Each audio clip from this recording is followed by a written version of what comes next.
Welcome to Daily Salar Digital. Before we begin, like, share and subscribe for more credible news. The Karnataka Department of Health and Family Welfare has reassured the public that the recent rise in H1N1 influenza, also known as seasonal flu, is part of the normal cyclical monsoon surge. Karnataka generally records two seasonal peaks from January to March and July to September. Health Minister UT Khader chaired a comprehensive review meeting with senior state and district health officials and said, Karnataka's healthcare system has adequate infrastructure and essential medicines to handle any sudden increase in cases or an outbreak-like situation. According to surveillance data from the Integrated Health Information Platform, Karnataka recorded 4,212 laboratory-confirmed influenza positive cases across 32 districts as of August 22, 2026. The state recorded 4,583 cases in 2025 and 3,903 cases in 2024. District-wise figures are provided in Annexure 1. The state has strengthened surveillance for influenza-like illness and severe acute respiratory infection in line with World Health Organization and Ministry of Health and Family Welfare, Government of India guidelines. Surveillance is being conducted through designated sentinel sites under the ICMR NCDC Pan-Respiratory Virus Surveillance Network and the Viral Research and Diagnostic Laboratories Network, with timely sample collection and testing along with adequate availability of laboratory consumables. Health facilities across Karnataka have been advised to maintain sufficient supplies of personal protective equipments, N95 masks and oseltamivir. Healthcare workers have been sensitized on the early detection of ILI-SARI risk assessment and case management. Private healthcare facilities have been instructed to follow state protocols for the screening, testing and treatment of H1N1 cases and to mandatorily report all cases through the IHIP platform. The Health Department has reinforced infection control measures and is promoting respiratory hygiene, cough etiquette and hand hygiene. Awareness campaigns through electronic, print and social media are being intensified, focusing on preventive measures, appropriate care seeking and avoiding unnecessary gatherings when symptomatic. People experiencing symptoms have been advised to visit their nearest government health facility. The public has also been asked to cover their nose and mouth while coughing or sneezing. Wash their hands regularly with soap and water. Drink plenty of fluids and ensure the isolation of cases. People should avoid touching their eyes, nose and mouth, self-medication, shaking hands when symptomatic, visiting crowded places while symptomatic and reusing napkins. The Karnataka government has urged people not to panic and to strictly follow the recommended precautions. The department stressed that seasonal influenza can be prevented and managed, and the early detection, timely treatment and protection of high-risk groups can help reduce morbidity and mortality. The advisory was issued by Dr. Veena V, Deputy Director, State Surveillance Unit. ಆರೋಗ್ಯ ಇಲಾಖೆ ನಮ್ಮ secretary ಅವರು, commissioner ಅವರು, ನಮ್ಮ ಸಾಂಕ್ರಾಮಿಕ ರೋಗಕ್ಕೆ ಸಂಬಂಧಪಟ್ಟಂಥ surveillance ಅಧಿಕಾರಿಗಳು, ಅದೇ ರೀತಿ ಬೆಂಗಳೂರಿನ ಕೆಲವೊಂದು ಪಲ್ಮಾಲಜಿಸ್ಟ್ ಕೂತ್ಕೊಂಡು ಚರ್ಚೆ ಮಾಡಿ ಸಾಂಕ್ರಾಮಿಕ ರೋಗಕ್ಕೆ ಸಂಬಂಧಪಟ್ಟಾಗೆ ಈಗ ಕರ್ನಾಟಕ ರಾಜ್ಯದ ಆ ಒಂದು ಸ್ಟೇಟಸ್ ಏನಿದೆ ಮತ್ತು ಪ್ರತಿಯೊಂದು ಜಿಲ್ಲೆಯಲ್ಲಿ ವಿಡಿಯೋ ಕಾನ್ಫರೆನ್ಸ್ ಮುಖಾಂತರ ಮಾತಾಡಿಕೊಂಡು ಅಲ್ಲಿ ಅಧಿಕಾರಿ ಚರ್ಚೆ ಮಾಡಿಕೊಂಡು ಪ್ರತಿಯೊಂದು ಜಿಲ್ಲೆಯ ವಿವರವನ್ನು ಪಡೆದುಕೊಂಡು ಪ್ರತಿಯೊಂದು ಜಿಲ್ಲಾ ಮತ್ತು ತಾಲೂಕು ಮಟ್ಟದಲ್ಲಿ ಸಾಂಕ್ರಾಮಿಕ ರೋಗ ನಿಯಂತ್ರಣಗೊಳಿಸಲು ಏನು ಕ್ರಮ ಕೈಗೊಳ್ಳಬೇಕಂತೇಳಿ ನಾವು ಈಗಾಗಲೇ ಚರ್ಚೆ ಮಾಡಿದ್ದೇವೆ.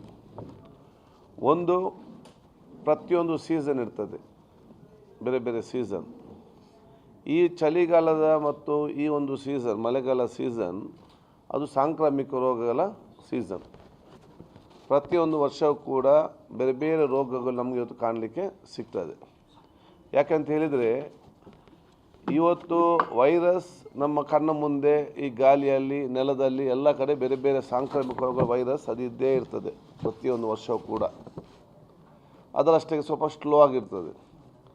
ಈ ಒಂದು ವೆದರ್ಗೆ ಅದು ಸ್ವಲ್ಪ ಹೆಚ್ಚು ಮತ್ತು ಫಾಸ್ಟ್ ಮ್ಯೂಟೇಷನ್ ಆಗುವಂಥದ್ದು, ಸ್ವಲ್ಪ ಜಾಸ್ತಿ ಶಕ್ತಿ ಬರುವಂಥ ಅದಕ್ಕೆ ಒಂದು ವೆದರ್. ಈ ಒಂದು ಕಂಡೀಷನ್ನಲ್ಲಿ ಆ ವೈರಸ್ ಏನಾದರೂ ನಮಗೆ ಮನುಷ್ಯರಿಗೆ ಅದನ್ನು ಏನಾದರೂ ಬಂದರೆ ತಾಗಿದರೆ, ಯಾವ ಮನುಷ್ಯರಲ್ಲಿ ತಮ್ಮ ಇಮ್ಯುನಿಟಿ ಪವರ್ ಕಡಿಮೆ ಇದೆ ಅವರಿಗೆ ಸ್ವಲ್ಪ ಎಫೆಕ್ಟ್ ಆಗುತ್ತೆ. ಅದರಲ್ಲಿ ಕೂಡ ಕೆಲವೊಂದು ಕಾಲಘಟ್ಟದಲ್ಲಿ ಕೆಲವೊಂದು ವೈರಸ್ ಅದಕ್ಕೆ ಶಕ್ತಿಯನ್ನು ಬದಲಿಸಿ ಬರುವಂಥದ್ದು ಕೂಡ ಇದೆ. ಆಗ ನಮಗೆ ಭಾಳ ಡೇಂಜರ್ ಪೊಸಿಷನ್. ಈಗ ಅಂತ ಯಾವುದು ಕೂಡ ಇಲ್ಲ.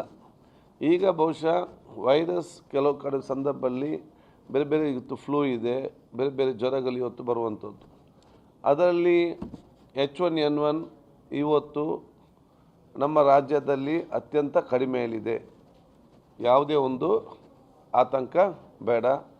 ಆದರೆ ನಾವೆಲ್ಲರೂ ಕೂಡ ಈ ಕಾಲಘಟ್ಟದಲ್ಲಿ ಜ್ವರ ಇದ್ದವರು ಜ್ವರ ಇಲ್ಲದವರು ನಾವು ಜಾಗೃತರಾಗಿರುವುದು ನಮ್ಮ ಪ್ರತಿಯೊಬ್ಬರು ಕೂಡ ಇವತ್ತು ಜವಾಬ್ದಾರಿ.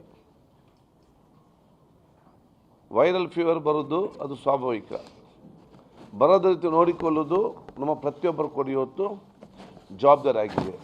ಆದ ಕಾರಣ ಎಂಟೈರ್ ಕಳೆದ ಜನವರಿಯಿಂದ ಇಲ್ಲಿಯ ತನಕ H1N1ಗೆ ಇವತ್ತು ಪಾಸಿಟಿವ್ ಆಗಿ ಬಂದದ್ದು 4212. ಅವರೆಲ್ಲರೂ ಕೂಡ ಇವತ್ತು ಗುಣಮುಖರಾಗಿದ್ದಾರೆ. ಇದರಲ್ಲಿ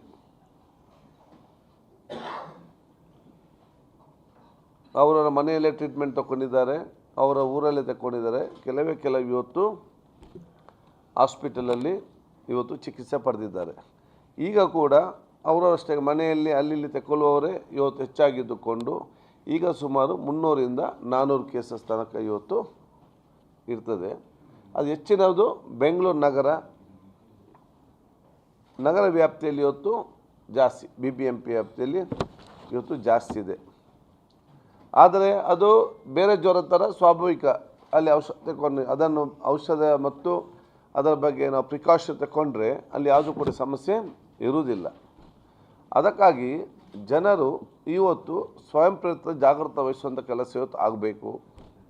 ಒಂದೇನಂತ ಹೇಳಿದರೆ, ಬಹುಶಃ ಇವತ್ತು ಪ್ರತಿಯೊಬ್ಬರು ಕೂಡ ತಮ್ಮ ಆಹಾರ ವ್ಯವಸ್ಥೆ ಆಗುವಾಗ ಅದು ಬಿಸಿ ನೀರೇ ಇವತ್ತು ಕುಡಿಬೇಕು. ಯಾಕೆ ಬಿಸಿ ನೀರೇ ಕುಡಿಬೇಕಂತ ಹೇಳಿದರೆ, ಈ ನೀರಲ್ಲಿ ಕೂಡ ಕೆಲವೊಮ್ಮೆ ವೈರಸ್, ಆ ಪಾತ್ರದ ಕೂಡ ವೈರಸ್ ಇರ್ತದೆ. ಆವಾಗ ಆದಷ್ಟು ಬಿಸಿ ನೀರು ಕಾಯಿಸಿದರೆ ಬಹುಶಃ ಅಲ್ಲಿ ವೈರಸ್ ಸತ್ತು ಹೋಗ್ತದೆ. ಆದ ಕಾರಣ ನೀವು ಕುಡಿಯೋ ನೀರಿನಲ್ಲಿ ವೈರಸ್ ಇಲ್ಲದಾಗೆ ನೋಡಿಕೊಳ್ಳೋ ಜವಾಬ್ದಾರಿ ನಿಮ್ಮದು. ಅದು ನೀವು ಬಿಸಿ ನೀರು ಕುಡಿಲೇಬೇಕಂತೇಳಿ ಭಾಳ ಸ್ಪಷ್ಟವಾದ ಸಂದೇಶ ನಾವು ಮೆಸೇಜ್ ಕೊಟ್ಟಿದ್ದೇವೆ. ಎಲ್ಲ ಹೋಟೆಲ್ಗಳಿಗೆ ಕೂಡ ನಾವು ಸೂಚನೆ ಕೂಡ ಕೊಟ್ಟಿದ್ದೇವೆ. ಅವರೆಲ್ಲರೂ ಕೂಡ ಬಿಸಿ ನೀರೇ ಕೊಡಬೇಕು. ಯಾರಾದ್ರೂ ಅಂತ ತಣ್ಣೀರೇ ಕೇಳಿದರೆ ಮಾತ್ರ ಅವ್ರು ಕೊಡುವಂಥ ವಿಚಾರ ಇರುವಂಥದ್ದು. ಎರಡನೇದು, ಯಾರಿಗಾದ್ರೂ ಸ್ವಲ್ಪ ಶೀತ ಜ್ವರ ಬಂದರೆ ನನ್ನನ್ನು ಕೂಡ ಸೇರಿಸಿಕೊಂಡು ಆದಷ್ಟು ನಾವು ಜನರ ಮಧ್ಯೆ ಹೋಗಲಿಕ್ಕೆ 1-2 ದಿವಸ ಸ್ವಲ್ಪ ಮಟ್ಟ ನಾವು ದೂರ ಇರಬೇಕು. ಯಾಕೆಂತ ಹೇಳಿದರೆ, ನಿಮಗೆ ಹೇಗಾದರೂ ಬಂದಿದೆ, ಇನ್ನು ನೀವು ಹೋಗಿ ಇನ್ನೊಬ್ಬರಿಗೆ ಕೊಡುವಂಥ ಪರಿಸ್ಥಿತಿ ಆಗ್ತದೆ. ಆದರೆ ನೀವು 1-2 ದಿವಸ ಸ್ವಲ್ಪ ದೂರ ಇದ್ದು ಆ ಒಂದು ಟ್ಯಾಬ್ಲೆಟ್ ತಗೊಂಡ್ರೆ ಅಲ್ಲಿ ಯಾವುದೇ ನಿಮಗೆ ಅದು ಆಟೋಮೆಟಿಕ್ಕಾಗಿ ತಾವು ಗುಣಮುಖರಾಗಿ ಹೋಗ್ತೀರಿ. ಇನ್ನು ಕೆಲವರಿಗೆ ಹೋಗಲೇಬೇಕು, ಹೊರಗಡೆ ಹೋಗದಿರಲಿಕ್ಕೆ ಆಗೋದಿಲ್ಲ. ಈಗ ನಿಮ್ಗೆ ಎಷ್ಟೇ ಜ್ವರ ಬಂದರೂ ಕೂಡ ನೀವು ಬರಲೇಬೇಕು ನಮ್ಮ ಮಧ್ಯದಲ್ಲಿ. ಈಗ ನಿಮ್ಮಿಂದ ನಮಗೆ ಬರಬಾರ್ದಲ್ಲ, ಅದಕ್ಕೆ ಸ್ವಲ್ಪ ಮಾಸ್ಕ್ ಹಾಕಿಕೊಂಡು ಜಾಗ್ರತೆಯಿಂದ ನೀವು ಹೋಗಬೇಕು ಪಬ್ಲಿಕ್ ಮೂಮೆಂಟಲ್ಲಿ. ಅದು ನೀವು ಸಾಮಾಜಿಕವಾಗಿ ಇನ್ನೊಬ್ಬರಿಗೆ ಉಪಕಾರ ಮಾಡುವಂಥ ಒಂದು ವಿಚಾರ ಇವತ್ತು ಆಗ್ತದೆ. 2-3 ದಿವಸ ನಂತರ ಕೂಡ ಅಂಥದ್ದೇ ಒಂದೊಂದು ಜ್ವರ ಇದೆ ಅಂತ ಹೇಳಿದರೆ ಟೆಸ್ಟಿಗೆ ಹೋಗ್ಬೋದು. ಇವತ್ತು ಬಹುಶಃ ತಕ್ಷಣ ಅದಕ್ಕೆ ಬೇಕಾದ ಔಷಧ ಕೂಡ ನಮ್ಮೆಲ್ಲ PSCಯಲ್ಲಿ ಸರ್ಕಾರಿ ಆಸ್ಪತ್ರೆಯಲ್ಲಿ ಕೂಡ ಎಲ್ಲ ಕೂಡ ಕಡೆ ಇದೆ. ನಾವು ಇಲ್ಲಿಂದಲೇ ನಾವು ಪರ್ಚೇಸ್ ಬಹುಶಃ ಏನು ನಾವು ಟೆಂಡರ್ ಮೊನ್ನೆ ಮಾಡೋದು ಬಹುಶಃ ಅದು ಶೀಘ್ರದಲ್ಲಿ ಹೋಗ್ತದೆ. ಇಲ್ಲ ಅಲ್ಲಿ ತನಕ ಕೆಲಸ ಭಾಳ ಸ್ಟಾಕ್ ಇದೆ, ಇಲ್ಲದವರಿಗೆ ಅಲ್ಲಿ ತಗೊಳ್ಳಿಕ್ಕೆ ಅವಕಾಶ ಮಾಡಿ ಕೊಟ್ಟಿದ್ದೇವೆ.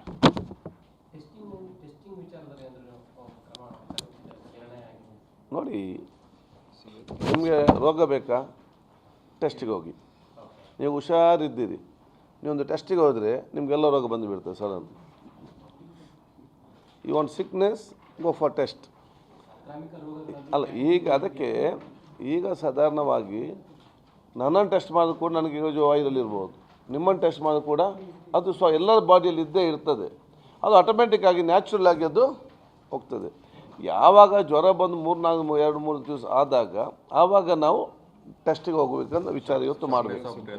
ಸಿಪ್ಟಮ್ಸ್ ಏನಿದೆ, ಸ್ವಲ್ಪ ಕೋಲ್ಡ್ ಇರ್ತದೆ, ಕಾಫ್ ಇರ್ತದೆ, ಸ್ವಾಭಾವಿಕ. ಶೀತ ಜ್ವರ ಅಂತೆಲ್ಲ ಮುಂಚಿನ ಕಾಲದಲ್ಲಿ ಹೇಳ್ತಿದ್ದೇವೆ. ಶೀತ ಜ್ವರ ಮುಂಚಿನ ಕಾಲದಲ್ಲಿ ಇದ್ದರೆ ಅದಕ್ಕೆ ನಮ್ಮ ಮನೆಯಲ್ಲಿ ಎಲ್ಲ ಏನು ಮಾಡ್ತಾರೆ, ಕೈ ಮೆಣಸಿನ ಇದನ್ನೆಲ್ಲ ಮಾಡಿ, ಯಾವುದು ಕಷಾಯ ಮಾಡಿ ಎಲ್ಲ ಕುಡಿತಾರೆ. ಎಂಥ ಕಷಾಯ ಮಾಡಬೇಕು, ಹೇಗೆ ಮಾಡಬೇಕು ಅಷ್ಟು ಟ್ರೈನಿಂಗ್ ಆಗಿದೆ. ಆದ ಕಾರಣ ಆ ಟ್ರೈನಿಂಗ್ ಎಲ್ಲ ಮರಿಬೇಡಿ, ಸ್ವಲ್ಪ ನೆನಪಿಡಿ. ಈ ಕಾಲಘಟ್ಟದಲ್ಲಿ ದೇವರು ನಮಗೆ ಟ್ರೈನಿಂಗ್ ಕೊಟ್ಟು ನೀವು ಇಷ್ಟು ಬೇಗ ಮರ್ತರಾಗ್ತದ? ಈ ವರ್ಷಕ್ಕೆ 1 ತಿಂಗಳಾದರೂ ಕೂಡ ಆ ಟ್ರೈನಿಂಗ್ನ ಒಂದು ನೆನಪಿಟ್ಟುಕೊಳ್ಳಿ. ಆವಾಗ ಏನೆಲ್ಲ ನೀವು ಕಷಾಯ ಏನೆಲ್ಲ ತಿಂತಾ ಇದ್ದೀರಿ, ಏನೆಲ್ಲ ಬಿಸಿ ಮಾಡಿ ಕುಡ್ತಾ ಇದ್ದೀರಿ, ಏನೆಲ್ಲ ಎಕ್ಸಸೈಸ್ ಮಾಡ್ತಿದ್ದೀರಿ, ಎಲ್ಲ ಕೂಡ ಈ 1 ತಿಂಗಳ ತನಕ ಈ ಸಾಂಕ್ರಾಮಿಕ ರೋಗಗಳ ಈ ಸೀಸನ್ನಲ್ಲಿ ತಾವೆಲ್ಲ ಅಳವಡಿಸ್ಕೊಳ್ಬೇಕಂದ್ರೆ ಜನರಿಗೆ ನಾನು ಹೇಳಲಿಕ್ಕೆ ಇವತ್ತು ಬಯಸ್ತೇನೆ. ಡೆತ್ ಅಫಿಷಿಯಲ್ H1N1 ಡೆತ್ ಅಂತ ಅಫಿಷಿಯಲ್ ಆಗಿಲ್ಲ ಎಲ್ಲಿ ಕೂಡ. ಕೆಲವರಿಗೆ ಏನಾಗ್ತದೆ, ನನಗೆ ಬೇರೆ ಬೇರೆ ರೋಗ ಇರ್ತದೆ, ಬೇರೆ ಬೇರೆ ರೋಗ ಇದ್ದಾಗ ಒಂದು ಜ್ವರ ಕೂಡ ಬರ್ತದೆ. ಜ್ವರ ಬಂದಾಗ ಅದಲ್ಲಿ H1N1 ಅಂತ ಜ್ವರ ಇರ್ತದೆ, ಅಲ್ಲಿ ಅವ್ರು ತೀರಿ ಹೋಗ್ತಾರೆ. ಫೈನಲ್ ಸೀರಿಯಸ್ ಕೇಸ್ ಬಂದಾಗ ಒಬಿಸಿಟಿಯಿಂದ ಬೇರೆ ಬೇರೆ ಲಂಗ್ ಪ್ರಾಬ್ಲಮಿಂದ ಕಿಡ್ನಿ ಪ್ರಾಬ್ಲಮ್ ಬಂದಿರ್ತಾರೆ. ಅವ್ರಿಗೆ ಟೆಸ್ಟ್ ಮಾಡೋದು H1N1 ಕೂಡ. ಸೊ ಅದು ಕೂಡ ಜನರಿಗೆ ಒಂದು ಸಂಶಯ ಇರ್ತದೆ. ಅದಕ್ಕಾಗಿ ನಮ್ಮ ಜಿಲ್ಲಾ ಮಟ್ಟದಲ್ಲಿ ಮತ್ತು ನಮ್ಮ ರಾಜ್ಯ ಮಟ್ಟದಲ್ಲಿ ಆಡಿಟ್ ಕಮಿಟಿ ಇದೆ. ಅವರದ್ದು ಆಡಿಟ್ ಕಮಿಟಿ ಅದು ದೃಢಪಟ್ಟಿದೆ ಮಾತ್ರ ಅದಕ್ಕೆ ಕೆಲಸ ಅಂತ ಬರುವಂಥದ್ದು. ಅದು ಆ ರಿಪೋರ್ಟ್ ಎಲ್ಲ ಬರ್ತದೆ, ಬಂದ ನಂತರ ನೋಡ್ತಾರೆ. ಅಂತ ಯಾವುದೇ ರಿಪೋರ್ಟ್ ನಮಗೆ ಇಲ್ಲಿ ತನಕ ಅಂಥ ಯಾವುದೇ ಕೇಸಸ್ ಸ್ಟೇಟ್ ತನಕ ಯಾವುದಕ್ಕೂ ರೆಫರ್ ಆಗಲಿಲ್ಲ. ಮತ್ತು ಒಂದು ಮಾಧ್ಯಮದಲ್ಲಿ ಮತ್ತು ಇದರಲ್ಲಿ ನಾವು ನೋಡಿದ ಒಂದು ಸ್ಕೂಲಲ್ಲಿ ಔಟ್ಬ್ರೇಕ್ ಆಗಿತ್ತು ಅಂತೇಳಿ, ಅಂತ ಯಾವುದು ಔಟ್ಬ್ರೇಕ್ ಕೂಡ ಆಗಲಿಲ್ಲ. ಅದರ ಬಗ್ಗೆ ನಮ್ಮ ಇಲಾಖೆ ಅಧಿಕಾರಿಗಳು, ಸೆಕ್ರೆಟರಿ ಮತ್ತು ಕಮಿಷನರ್ ತನಿಖೆ ನಡೆಸಿದ ಸಂದರ್ಭದಲ್ಲಿ ಯಾವುದು ಔಟ್ಬ್ರೇಕ್ ಇಲ್ಲ. ಆ ಸ್ಕೂಲ್ನಲ್ಲಿ 2 ಟೀಚರ್ಗಳಿಗೆ ಜ್ವರ ಬಂದಿತ್ತು, H1N1 ಅಂತ ಬಂತು. ಅವ್ರು ಬರಲಿಲ್ಲ ಸ್ಕೂಲಿಗೆ. ಅವ್ರು ಬರಲಿಲ್ಲ ಅಂತ ಹೇಳಿದಾಗ ಅವ್ರಿಗೆ H1N1 ಆಗಿದೆ, ಮಕ್ಕಳು ಹೇಳಿದಕ್ಕೆ ಇವರು ಬರಲಿಲ್ಲ. ಮಕ್ಕಳು ಕೂಡ ಕೆಲವು ಮಂದಿ ಮನೆಯವ್ರು ಕಳಿಸೋದಿಲ್ಲ. ಸೊ ಆದ ಕಾರಣ ಇಷ್ಟು ಮಕ್ಕಳು ಯಾರು ಟೀಚರ್ ಅಬ್ಸೆಂಟ್ ಆಗಿದ್ದಾರೆ, ಇಷ್ಟು ಮಕ್ಕಳು ಅಬ್ಸೆಂಟ್ ಆಗಿದೆ ಹೇಳಿಕೊಂಡು ಒಂದು ಎಲ್ಲರಿಗೂ ಕೂಡ ಬಂದಂಥ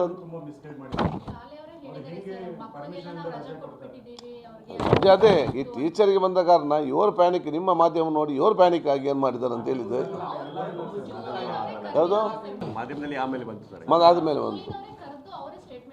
ಅವರು ರಜೆ 3-4 ದಿನ ಕೊಟ್ಟಾದ್ಮೇಲೆ ಮತ್ತೆ ಸ್ಕೂಲ್ ಸ್ಟಾರ್ಟ್ ಆದ್ಮೇಲೆ ಈ ಮಾಹಿತಿ ಹೊರ ಬಂದಿದೆ. ಅವರು ಪ್ರಿನ್ಸಿಪಾಲ್ ಹೇಳ್ತಾರೆ ಸರ್, ನಮ್ಮಲ್ಲಿ ಇಬ್ರು ಬಂದಿತ್ತು, ನಾವು ಅದಕ್ಕೆ ರಜೆ ಕೊಟ್ಟಿದ್ದೀವಿ ಅಂತ ತುಂಬಾ ಮಿಸ್ಗೈಡ್ ಮಾಡಿದ್ದಾರೆ. ಈ ಸುದ್ದಿ ಆಗದ ಕಾರಣ ಅವರೇ ಅವ್ರು ಪ್ಯಾನಿಕ್ ಆಗಿಬಿಡ್ತಾರೆ ಎಲ್ಲ. ಒಂದು ಇವರಿಗೆ ನಮ್ಮ ಸ್ಕೂಲ್ನ ಹೆಡ್ ಟೀಚರ್ಸ್ ಮತ್ತು ಇವರಿಗೆ ಒಂದು ಇದು ಕಲಿಸಿ, do and don'ts, out children ಮಕ್ಕಳಿಗೆ ಇರಬೇಕು ಏನು ಯಾವುದಂತೇಳಿ. ಇದಲ್ಲೇನು let them not get panic. ಮತ್ತು ಏನೋ ಜ್ವರ ಬಂದರೆ ಹೇಗಿರಬೇಕು ಏನಿರಬೇಕು ಅಂತೇಳಿ ಒಂದು ಪ್ರೋಟೋಕಾಲ್, ಒಂದು ಅಡ್ವೈಸರ್ ನೋಟು ಎಲ್ಲ ಶಾಲಾ ಕಾಲೇಜ್ ನಾವು ಕಲಿಸ್ತೇವೆ.